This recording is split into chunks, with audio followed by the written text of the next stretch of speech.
Hello. അപ്പം നമ്മുടെ ഇന്നത്തെ വീഡിയോ എന്ന് വെച്ചാൽ ഒരു പെൺകുട്ടി അവളുടെ ലൈഫിൽ നേരിടുന്ന പ്രശ്നങ്ങൾ, സ്ട്രഗിൾ അതെന്താണ്, അതെങ്ങനെയാണ് എന്ന് എൻ്റെ ലൈഫിൽ എനിക്കുണ്ടായ കുറച്ച് അനുഭവങ്ങളുണ്ട്. അത് നിങ്ങളോടൊന്ന് ഷെയർ ചെയ്യാൻ വേണ്ടിയിട്ടുള്ളൊരു വീഡിയോ ആണ് ഇന്ന് നമുക്ക്. അപ്പോൾ ഞാൻ എൻ്റെ കാര്യം തന്നെ തുടങ്ങാം ആദ്യം.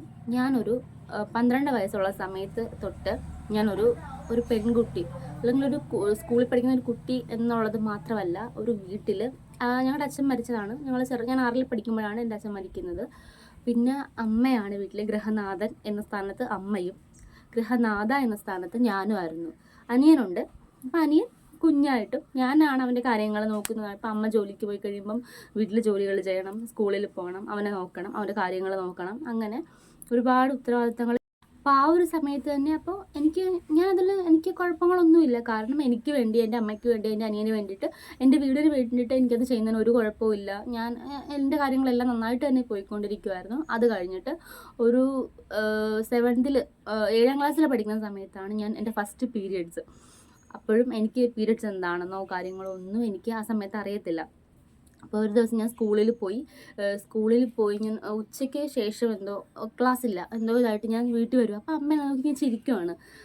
ചിരിച്ചിട്ട് എന്തൊക്കെയോ കളിയാക്കി ഇങ്ങനെ ചിരിച്ചുകൊണ്ടിരിക്കുക. അപ്പോൾ അമ്മയ്ക്കൊന്ന് ജോലിക്ക് പോകണ്ട, അമ്മ വീട്ടിലുണ്ട്. അപ്പോൾ എനിക്ക് സംഭവം എന്താണെന്ന് എനിക്ക് മനസ്സിലാവുന്നില്ല. ഇങ്ങനെ കളിയാക്കുന്നുണ്ട്, ചിരിക്കുന്നുണ്ട്. അപ്പോൾ അപ്പച്ചി എന്നിട്ട് പറയുന്നത്, നീ ഇപ്പോൾ ഇവിടെ കുളിച്ചിട്ട് അവിടെ ഇരിക്കുക, ഞങ്ങളെല്ലാം കഴിക്കാനൊക്കെ തരാം, അവിടെ ഇരിക്കുക എന്നൊക്കെ പറഞ്ഞ് ഇങ്ങനെ കളിയാക്കിക്കൊണ്ടിരിക്കുവാണ്. എന്താ സംഭവം എന്നൊന്നും എനിക്കറിയത്തില്ല. അങ്ങനെ അത് കഴിഞ്ഞിട്ട് അതിൻ്റെ അടുത്ത മാസം തൊട്ട് റെഗുലറായിട്ട് നമുക്ക് പീരിയഡ്സ് വരുമല്ലോ. അപ്പോൾ ആ ഒരു അടുത്ത മാസം ആയപ്പോഴത്തേക്കും എന്താ സംഭവം എനിക്കറിയത്തില്ല, ഇന്ന ഡേറ്റ്. അപ്പോൾ അതിൻ്റെ കാര്യങ്ങളോ ഒന്നും എനിക്കറിയത്തില്ല, എങ്ങനെയാണ് ഇത് സംഭവങ്ങളൊക്കെ എങ്ങനെയാണൊന്നും എനിക്കറിയത്തില്ല. അങ്ങനെ ഒരു അടുത്ത മാസം ഞാനിങ്ങനെ പീരിയഡ്സ് ആയിക്കഴിഞ്ഞപ്പോഴത്തേക്കും ഞാൻ ആ സമയത്തൊക്കെ സ്കൂളിലൊക്കെ പോകുന്നതുകൊണ്ട് തന്നെ പാഡാണ് ഉപയോഗിച്ചുകൊണ്ടിരുന്നത്. തുണിയൊന്നും അങ്ങനെ യൂസ് ചെയ്യാറില്ലായിരുന്നു, പാഡ്. അങ്ങനെ പാഡൊക്കെ ആയിരുന്നു യൂസ് ചെയ്തത്. അപ്പം എൻ്റെ വിചാരം എന്താണെന്നറിയാമോ, ഞാനിങ്ങനെ രാവിലെ ഇങ്ങനെ പീരിയഡ്സ് ആയി, പാഡൊക്കെ വെച്ചു.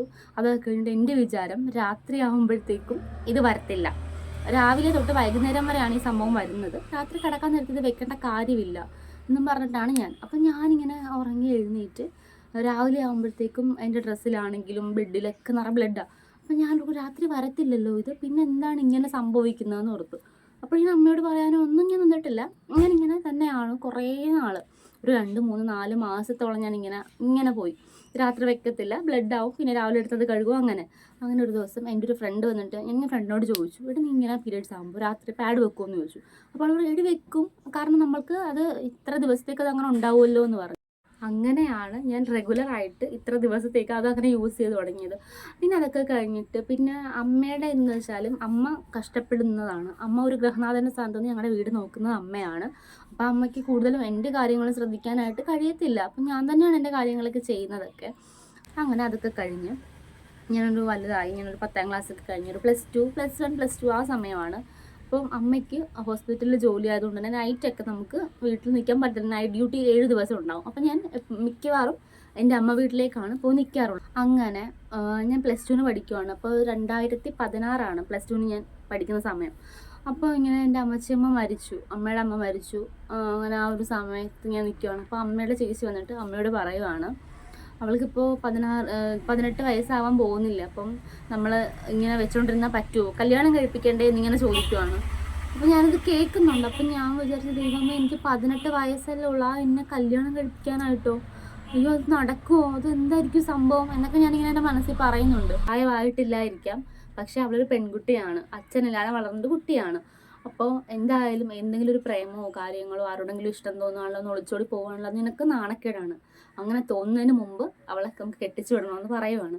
അപ്പോൾ എൻ്റെ ജീവിതം, ഞാൻ +2 പഠിക്കുവാണ്. എനിക്ക് എന്ത് ചെയ്യണമെന്ന് അറിയത്തില്ല. എനിക്ക് അമ്മേനെ എതിർക്കാൻ പറ്റത്തില്ല, കാരണം അച്ഛനില്ലാതെ അമ്മ ഞങ്ങളെ വളർത്തിയതാണ്. അമ്മയുടെ എല്ലാം കളഞ്ഞിട്ട് ഞങ്ങളെ വളർത്തിയതാണ്. അപ്പോൾ എനിക്ക് അമ്മയുടെ അടുത്ത് നോ പറയാനേ പറ്റത്തില്ല. അമ്മേനോട് ഇങ്ങനെ ഒന്ന് പറയുവാണ്, ഇങ്ങനെ എല്ലാവരും തീരുമാനിച്ചു അടുത്ത ആഴ്ച ഒരാൾ പെണ്ണ് കാണാൻ വരുമെന്ന് പറയാം. +2 പഠിക്കുവാ ഞാനപ്പോൾ. അപ്പം ഞാൻ എന്ത് പറയണമെന്ന് എനിക്കറിയത്തില്ല. ഞാൻ പറഞ്ഞു, എനിക്കിപ്പോൾ വേണ്ട, എൻ്റെ പഠിത്തമൊക്കെ കഴിയട്ടെ, അമ്മ നേരത്തെ പറഞ്ഞതാണല്ലോ, ഇപ്പോൾ ഉടനെ ഒന്നും ഇല്ല, എനിക്ക് ഇപ്പോൾ എൻ്റെ ഇതനുസരിച്ചിട്ട് എനിക്കൊരു കല്യാണമൊക്കെ അമ്മ ഇതാക്കത്തുള്ളതെന്ന് ഞാനിങ്ങനെ പറയുക. അപ്പം അമ്മ അതൊന്നും പറയാൻ പറ്റത്തില്ല, എൻ്റെ തീരുമാനം ഇതാണ്, ഇപ്പോൾ നിന്നെ കല്യാണം കഴിച്ച് വിടുക എന്നാണ് എൻ്റെ തീരുമാനം. കാരണം നൈറ്റ് ഡ്യൂട്ടിയൊക്കെ വരുമ്പോഴത്തേക്കും എനിക്ക് നിന്നെ എവിടെയെങ്കിലും നിർത്താൻ, പ്രായപൂർത്തിയായ പെൺകുട്ടിയാണ്, എവിടെയെങ്കിലും നിർത്താതെ എനിക്ക് പോകാൻ പറ്റത്തില്ല, അതാന്നൊക്കെ ഇങ്ങനെ. അപ്പോൾ എൻ്റെ മനസ്സിൽ തോന്നിയൊരു കാര്യം, ദൈവമേ അത് ഒരു റീസൺ ആണോ ഇപ്പം എന്നെ നിർത്താൻ പറ്റത്തില്ല എന്നൊരു ഇത് കാരണത്തിൽ എന്നെ കല്യാണം കഴിപ്പിച്ച് വിടുവാണ് അമ്മ. അപ്പം ഞാൻ എൻ്റെ മനസ്സിൽ ഞാനിങ്ങനെ ആലോചിക്കുവാണ്, ആ ഒരു കാരണത്താൽ അമ്മ കല്യാണം തീരുമാനിക്കുന്നു. അപ്പോൾ എനിക്ക് എന്ത് പറയണം എന്നറിയത്തില്ല, എനിക്ക് എതിർക്കാൻ പറ്റത്തില്ല. കാരണം അമ്മ ഞങ്ങൾക്ക് വേണ്ടി ജീവിച്ചതാണ്. അമ്മ എന്ത് പറഞ്ഞാലും ഒന്ന് ചെറിയ വഴക്കട്ടാലും അമ്മ പറയും നിങ്ങൾക്ക് വേണ്ടി ഞാൻ ജീവിച്ചത്. അങ്ങനെ അങ്ങനെ ഒരുപാട് പെണ്ണ് കാണാനൊക്കെ ആൾക്കാർ വന്നു. അപ്പോൾ ഇങ്ങനെ സംസാരിക്കാനായിട്ട് വിളിക്കുമല്ലോ, ചെറുക്കനായിട്ട് സംസാരിക്കാനായിട്ട്. അപ്പോൾ എൻ്റെ അടുത്ത് ഇങ്ങനെ വരുന്ന ആൾക്കാർക്ക് എന്നെ ഇഷ്ടപ്പെട്ടോ എന്നിങ്ങനെ ചോദിക്കുമ്പോൾ ഞാൻ പറയും, ചേട്ടാ അമ്മയോട് ചോദിക്ക്, ഞാനല്ല അമ്മയാണ് തീരുമാനിക്കുന്നത്. അമ്മ തീരുമാനിക്കുന്ന ആരെയാണോ അയാളെ ഞാൻ വിവാഹം കഴിക്കാൻ തയ്യാറാണ് എന്ന് ഞാനിങ്ങനെ പറയും, ചോദിക്കുന്നവരോടൊക്കെ പറയും. അങ്ങനെ ഒരുപാട് പേരുടെ ആലോചനയൊക്കെ വന്ന് അവസാനം ലിജു ചേട്ടൻ്റെ ആലോചന വന്നപ്പോഴത്തേക്കും അമ്മയ്ക്ക് ഇഷ്ടപ്പെട്ടു. അപ്പം അവരോട് ഇഷ്ടപ്പെട്ടതിനൊക്കെ ഞാൻ പറയാം, അമ്മയുടെ ഇഷ്ടം, അമ്മയ്ക്ക് ഇഷ്ടപ്പെട്ടാൽ എനിക്കും ഇഷ്ടപ്പെട്ടു. അങ്ങനെ ആ കല്യാണാലോചനയൊക്കെ ആൾക്കാരൊക്കെ വന്ന് കല്യാണം ഉറപ്പിച്ചു. അങ്ങനെ മാർച്ച് 23 എൻ്റെ എക്സാമാണ്. എനിക്ക് ബിസിനസ് സ്റ്റഡീസിൻ്റെ എന്തോ എക്സാം ആണ്, ഞാൻ ഓർക്കുന്നില്ല. 2016 എക്സാം കഴിഞ്ഞ് 23 എക്സാം കഴിഞ്ഞ് 24 എൻ്റെ എൻഗേജ്മെൻ്റ് ആണ്. അപ്പോൾ ഞാൻ എക്സാമിന് പോയിട്ട് ഞാൻ ഓർക്കുന്നുണ്ട്, വീട്ടിൽ നിന്ന് എക്സാമിന് പോയിട്ട് ഞാൻ വീട്ടിൽ വരുമ്പോൾ പന്തലും കാര്യങ്ങളൊക്കെ ഇട്ട് എല്ലാവരും ഉണ്ട് വീട്ടിൽ. ഊണൊക്കെ കഴിച്ചുകൊണ്ടിരിക്കും, ഉച്ചവരെയുള്ള എക്സാം. അതൊക്കെ കഴിഞ്ഞ് അപ്പോൾ പിറ്റേ ദിവസം എൻ്റെ ഇതാണ് എൻഗേജ്മെൻറ്റ്. അത് കഴിഞ്ഞിട്ട് 2016 സെപ്റ്റംബർ 4 എൻ്റെ മാരേജ് ഡേറ്റ് എടുത്തിരിക്കുന്നത്. അങ്ങനെ കല്യാണമൊക്കെ നല്ല രീതിയിൽ തന്നെ എല്ലാവരുമായിട്ട് സഹകരിച്ചൊക്കെ കല്യാണമൊക്കെ നടന്നു, നല്ല രീതിയിലൊക്കെ ആയിരുന്നു. അതൊക്കെ കഴിഞ്ഞ് ഞാൻ ഇവിടെ വന്ന് ഞാൻ ഏറ്റവും കൂടുതൽ ഞാൻ വിഷമിച്ചൊരു സംഭവമാണ് എൻ്റെ കല്യാണം കഴിഞ്ഞിട്ടുള്ള ഫസ്റ്റ് പീരിയഡ്സാണ്. അപ്പോൾ ഇവിടെ എങ്ങനെയാണ് കാര്യങ്ങളൊന്നും എനിക്കറിയത്തില്ല. എൻ്റെ വീട്ടിലായിരുന്ന സമയത്ത് പീരിയഡ്സ് ആകുമ്പോഴത്തേക്കും പീരിയഡ്സ് ഒക്കെ കഴിഞ്ഞ് നാലാമത്തെ ദിവസം നമ്മൾ കിടക്കുന്ന ബെഡ്ഷീറ്റ്, തലേണ കവറ്, പിന്നെ നമ്മുടെ അവിടെ ഇവിടെയൊക്കെ താഴെയൊക്കെ അങ്ങനെ കഴുകി വൃത്തിയാക്കി അങ്ങനെയാണ് ഞങ്ങളുടെ വീട്ടിൽ. ഇവിടെ വന്നപ്പോഴത്തേക്കും നേരെ തിരിച്ചായി. ഇവിടെ എന്ന് പറയുമ്പോൾ നമുക്ക് കട്ടിലിൽ കിടക്കാൻ പറ്റത്തില്ല, താഴെയാണ്, പാവരിച്ച് താഴെ കിടക്കണം. തലയണ ഒന്നും തരത്തില്ല, ബെഡ്ഷീറ്റ് തരും നമുക്ക് പുതച്ച് കിടക്കാനായിട്ട്, ബെഡ്ഷീറ്റ് തരും. ആ ഒരു ബെഡ്ഷീറ്റിൽ നമ്മൾ കിടക്കണം. എന്നിട്ട് നമ്മൾ രാവിലെ നമ്മൾ എപ്പോൾ എഴുന്നേൽക്കുന്നോ, ഒരു 6 മണിക്ക് എഴുന്നേൽക്കുകയാണെങ്കിൽ നമ്മൾ 6 മണിക്ക് തന്നെ ആ പായും പിന്നെ ബെഡ്ഷീറ്റും വേറെ എന്തെങ്കിലും നമ്മൾ കിടക്കാൻ എടുത്തിട്ടുണ്ടെങ്കിൽ അതും കഴുകി നമ്മൾ കുളിച്ച് കയറണം. എന്നിട്ട് നമുക്ക് വാതിൽക്ക് സിറ്റൗട്ടിൽ കൂടെ ഒന്നും നമുക്ക് ഇറങ്ങാൻ പറ്റത്തില്ല. അടുക്കളയിൽ കയറാം, എന്നാലും നമുക്ക് അവിടെ ഇവിടെ തൊടാൻ പറ്റത്തില്ല. TV കാണുന്ന റൂമിലാണെങ്കിലും അവിടെ കസേരയിൽ ഇരിക്കാൻ പറ്റത്തില്ല, താഴെ ഇരിക്കണം, തുണിയിലൊന്നും പിടിക്കാൻ പറ്റത്തില്ല. 4 ദിവസം അങ്ങനെയാണ് നമ്മൾ താഴെ കിടക്കണം. അപ്പോൾ ഞാൻ ഒരിക്കലും എൻ്റെ 18 വർഷത്തെ ശീലം, ഞാൻ എൻ്റെ വീട്ടിൽ നിന്ന് വന്ന ശീലവും ഇവിടെ വന്നിട്ടുള്ള എൻ്റെ ശീലവും തമ്മിൽ എനിക്ക് പറ്റുന്നേ ഇല്ല. അപ്പോൾ എനിക്ക് പീരിയഡ്സ് എന്ന് കേൾക്കുമ്പോൾ എനിക്ക് എൻ്റെ വീട്ടിലോട്ട് പോകണം.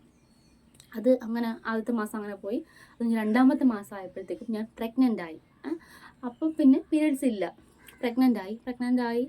അത് കഴിഞ്ഞിട്ട് 7 മാസമൊക്കെ ആയി കഴിഞ്ഞപ്പോഴത്തേക്കും എനിക്ക് 19ാമത്തെ വയസ്സിൽ എൻ്റെ ബർത്ത്ഡേ ആയിരുന്നു. അപ്പം ഞാൻ അപ്പം എനിക്ക് 7 മാസമായി തക്കൂന്.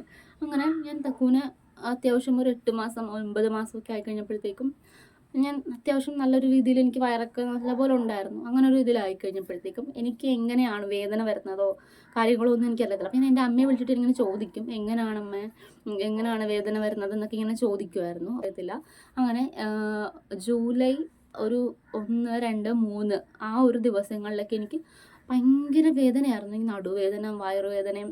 നടുവേദനയാണ് ഏറ്റവും കൂടുതൽ. എനിക്ക് സഹിക്കാൻ ഇതുവരെ അങ്ങനെ ഒരു വേദന ഒന്നും അനുഭവിച്ചിട്ടില്ല. അപ്പോൾ ഒരു 2-ാം തീയതി കഴിഞ്ഞു, 3-ാം തീയതി കഴിഞ്ഞു, 4-ാം തീയതി ആയപ്പോൾ എനിക്ക് സഹിക്കാൻ പോയി. അപ്പോൾ ഞാൻ അമ്മയോട് ചോദിച്ചു, അമ്മ ഇങ്ങനെയാണോ പ്രസവ വേദന വരുന്നത്? അപ്പോൾ അമ്മ പറഞ്ഞു, എൻ്റെ അമ്മ പറയുന്നത് അങ്ങനല്ല, വലിയൊരു വേദനയാണ്, നിൻ്റെ ജീവിതത്തിൽ നീ ഇതുവരെ അനുഭവിക്കാത്തൊരു വേദന ഉണ്ടാവും, അതാണ് പ്രസവ വേദന, അത് വരുമ്പോഴേ ഹോസ്പിറ്റലിൽ പോകാവുള്ളൂ എന്നിങ്ങനെ എന്നോട് പറഞ്ഞിട്ടുണ്ട്. അപ്പം ഞാനിങ്ങനെ 5-ാം തീയതി രാവിലെ ആയപ്പോൾ എനിക്ക് നല്ലപോലെ നടുവേദനയുണ്ട്. അപ്പോൾ ലിവിച്ചേട്ടൻ പറഞ്ഞു, നമുക്ക് എന്തായാലും ഡോക്ടറെ പോയി കാണിക്കാം. ഡേറ്റ് ആയിട്ടില്ല, ഡേറ്റ് ജൂലൈ 27-ാം തീയതിയാണ്. അങ്ങനെ ഡോക്ടറെ കൊണ്ട് കാണിക്കാനായിട്ട് ഞാൻ അവിടെ ചെന്നതും ഞാൻ പ്രസവിച്ചു. ഞാൻ ലേബർ റൂമിലോട്ട് കയറുകയും എൻ്റെ ഡെലിവറിയും കൂടെ നടക്കുന്നത് ഒരുമിച്ചായിരുന്നു. അപ്പോൾ ഡോക്ടറിന് ഒന്നും പറയാനില്ല, നിങ്ങൾ എന്തുവാ ഇത്, 18 വയസ്സാകുമ്പോൾ പിള്ളേരെ പിടിച്ച് കല്യാണം കഴിപ്പിച്ച് അങ്ങോട്ട് കൊടുക്കും, എന്നിട്ട് ഒന്നും നിങ്ങൾക്ക് അറിയണ്ടല്ലോ, അച്ഛനും അമ്മയ്ക്കും ഒന്നും അറിയണ്ടല്ലോ, കുറേയൊക്കെ പറഞ്ഞു. വീട്ടിൽ കിടന്ന് എന്തെങ്കിലും പറ്റിപ്പോയത് എന്ത് ചെയ്തേനെ എന്നൊക്കെ കുറേയൊക്കെ പറഞ്ഞു കേട്ടോ.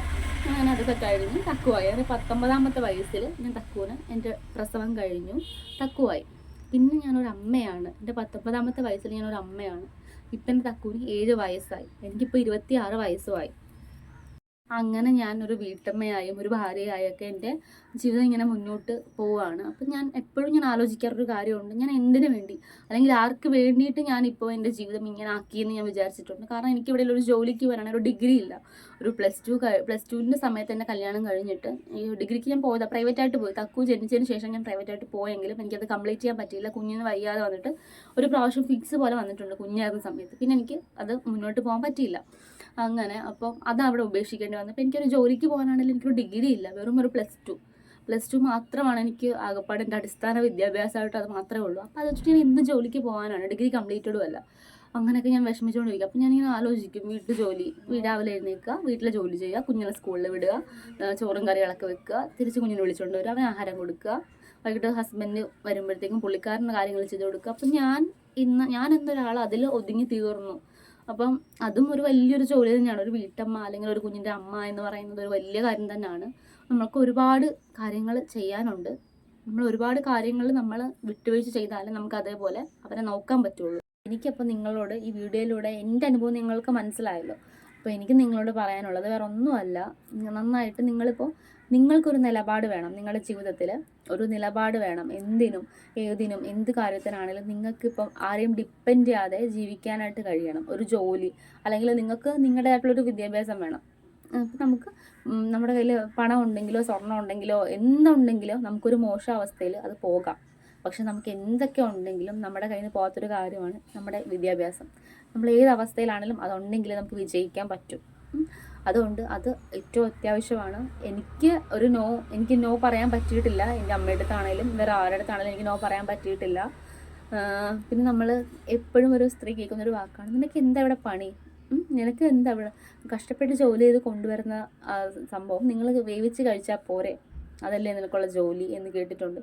വിഷമം തോന്നിയിട്ടുണ്ട്. പക്ഷേ നമുക്ക് പ്രതികരിക്കാൻ പറ്റത്തില്ല. കാരണം നമ്മൾ അവരുടെ ചിലവ് ജീവിക്കുന്നവരായതുകൊണ്ട് നമുക്ക് പ്രതികരിക്കാൻ പറ്റത്തില്ല എന്ന് കരുതി എൻ്റെ ഹസ്ബൻഡിൻ്റെ കാര്യമല്ല കേട്ടോ ഞാൻ പറയുന്നത്. സമൂഹത്തിൽ തന്നെ എൻ്റെ ഫ്രണ്ട്സൊക്കെ ആണെങ്കിലും ഓരോരുത്തരും ഈ 2024 നമ്മളിത് കേൾക്കുന്നത് കൊണ്ട് ഞാനത് പറയുവാണ്. ഇനിയെങ്കിലും ഓരോ പെൺകുട്ടികൾക്കും വേണ്ടിയിട്ട് പറയുവാണ്, അങ്ങനെയൊന്നും ആരും ഒരു മോശാവസ്ഥയിൽ എത്തപ്പെടാതിരിക്കട്ടെ. എല്ലാവരും ബോൾഡായിട്ട് അവരവരുടെ ജീവിതം സേഫായിട്ട് നല്ല രീതിയിൽ മുന്നോട്ട് കൊണ്ടുപോകാൻ പറ്റട്ടെ.